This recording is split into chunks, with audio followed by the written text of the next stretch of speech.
Hello दोस्तों, welcome to our channel legal Soch. दोस्तों, आज हम एक ऐसे केस के बारे में बात करने जा रहे हैं जिसके केस के बारे में सुनने के बाद हर किसी की आंख में आंसू आ जाएंगे। और ये केस है विष्णु तिवारी जी का। जब मैंने इस केस के बारे में पढ़ा और सुना तो मेरे को लगा कि मेरे को इस पर वीडियो बनानी चाहिए और आजकल जो हो रहा है वो सच, उस सच से आप लोगों को अवेयर कराना चाहिए और आपके सामने रखना चाहिए। विष्णु तिवारी जी एक बहुत ही सीधे साधे व्यक्ति हैं और साड़ियाँ बनाने का काम करते थे। उनका कुछ लोगों के साथ विवाद चल रहा था। इन लोगों में एक औरत, उसका पति और उसका ससुर था। इस विवाद के चलते चलते जब बात नहीं बनी थी तो उस औरत ने विष्णु तिवारी जी को फंसाने की चाल चली। उस औरत ने विष्णु तिवारी जी पर 376 लगा दी और भी कई सारे इल्ज़ाम लगा दिए कि मुझे मारा पीटा, और SC/ST एक्ट भी लगा दिया। जबकि विष्णु तिवारी जी ने तो कभी उससे बात भी नहीं करी थी और उन्होंने कभी सपने में भी नहीं सोचा था कि उनके जीवन के इतने मूल्यवान 20 साल इस विवाद की वजह से जेल में कटेंगे। वो 23 साल के थे जब सितंबर 2000 में इस औरत के द्वारा झूठी FIR दर्ज कराने पर उनको अरेस्ट कर लिया गया। जैसे तैसे उन्होंने बेल कराई, लेकिन फिर 2001 में फिर से उनको अरेस्ट कर लिया गया। 2 साल उनका केस चला और 2003 में उनको आजीवन कारावास की सज़ा सुना दी गई। उसके बाद 2005 में उन्होंने फिर से अर्जी लगानी चाहिए, लेकिन क्योंकि उनके डॉक्यूमेंट्स कंप्लीट नहीं थे तो उनकी अर्जी रिजेक्ट हो गई और वो 16 साल तक रिजेक्टेड ही रही। इस दौरान कोर्ट के चक्कर काटते काटते, वकीलों की फीस देते देते उनके पास जितने भी पैसे थे वो सब खर्च हो गए। और तो और इस तनाव में उनके पिताजी और उनके भाई की मृत्यु हो गई। और वर्स्ट पार्ट ये है दोस्तों कि वो अपने किसी भी परिवार वाले के अंतिम संस्कार में भी नहीं जा पाए। वो अपनी फैमिली से बहुत अटैच्ड थे। जब उनके पिताजी ने जेल में मिलने आना बंद कर दिया, उसके बहुत दिनों के बाद उन्हें पता चला कि उनकी मृत्यु हो गई है। वे टूट के बिखर गए और जेल में कई बार सोचा कि सुसाइड कर लें, लेकिन एक ताकत ने उन्हें बचाए रखा, क्योंकि उनकी आगे ज़िंदगी थी और वो भी सम्मानपूर्वक।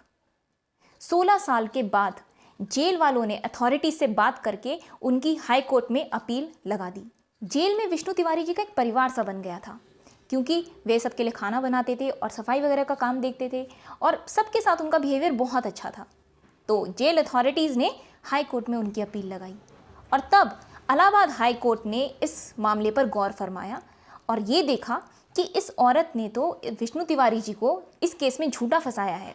उस औरत की मेडिकल रिपोर्ट में कोई इंजरीज, कोई चोटें नहीं थी। और तब 3 मार्च 2021 को विष्णु तिवारी जी को आज़ाद किया गया। तो इस तरह विष्णु तिवारी जी ने अपने जीवन के इतने मूल्यवान 20 साल जेल में काटे।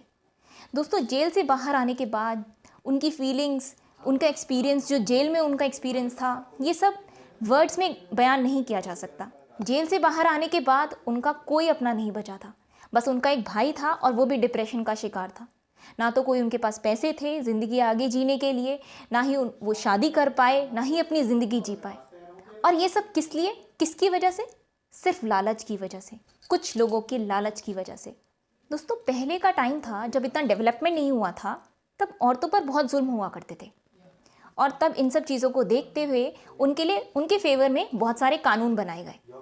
तब धीरे धीरे उनकी हालत सुधरी और अब आज ये टाइम आ गया है कि लड़कियां उस कानून का मिसयूज़ करती हैं। पति पत्नी का झगड़ा हुआ या बॉयफ्रेंड गर्लफ्रेंड का झगड़ा हुआ तो लड़की लड़के पर बहुत सारे केसेस ठोक देती है। और तो और अगर लड़के की गवर्नमेंट जॉब होती है तो उसकी गवर्नमेंट जॉब पे भी बनाती है। मैं खुद एक लड़की हूँ और मैं ये बात इसलिए कह रही हूँ क्योंकि मैं सच से वाकिफ़ हूँ। क्योंकि हमारे यहाँ जितने भी केसेस आते हैं उसमें ज़्यादातर पति प्रताड़ित होते हैं। मैं मानती हूँ कि पत्नियाँ भी प्रताड़ित होती हैं, लेकिन उनका रेशियो बहुत कम होता है और ज़्यादातर लड़कियाँ दूसरों के प्रभाव में आकर ऐसा काम करती हैं। जिस चीज़ से भगवान ने उन्हें ब्लेस किया है वो उसी का मिसयूज़ करती हैं। मेरी बात सिर्फ उन लड़कियों को बुरी लगेगी जो किसी ना किसी के साथ बुरा कर रही हैं। दोस्तों, इन सब की जड़ है लालच, चाहे वो प्रॉपर्टी का हो या चाहे वो पैसे का हो। हम लोग ये भूल जाते हैं, चाहे हमारे पास 10 कमरे के सेट वाला घर हो, लेकिन सो तो हम एक ही कमरे में सकते हैं ना। चाहे हमारे पास खाने पीने की बहुत सारी अच्छी अच्छी चीज़ें क्यों ना हो, लेकिन खा तो हम अपने हाजमे के अकॉर्डिंग ही सकते हैं ना।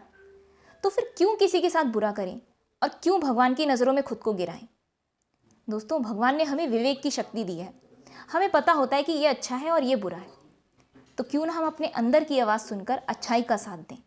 और यकीन मानिए, जैसा हम दूसरों के साथ करते हैं वो चीज़ हमारे पास लौट कर ज़रूर आती है। यदि आप मेरी बात से सहमत हैं तो सब्सक्राइब कीजिए और सिर्फ इस वीडियो को ही नहीं बल्कि विष्णु तिवारी जी से रिलेटेड हर एक वीडियो को आगे से आगे शेयर कीजिए। ये किस्सा सिर्फ आया और गया ये बात नहीं होनी चाहिए। विष्णु तिवारी जी को गवर्नमेंट से कुछ ना कुछ रिलीफ मिलना चाहिए। क्या पता हमारा थोड़ा सा एफर्ट ये काम कर जाए। Thank you for watching. Bye bye.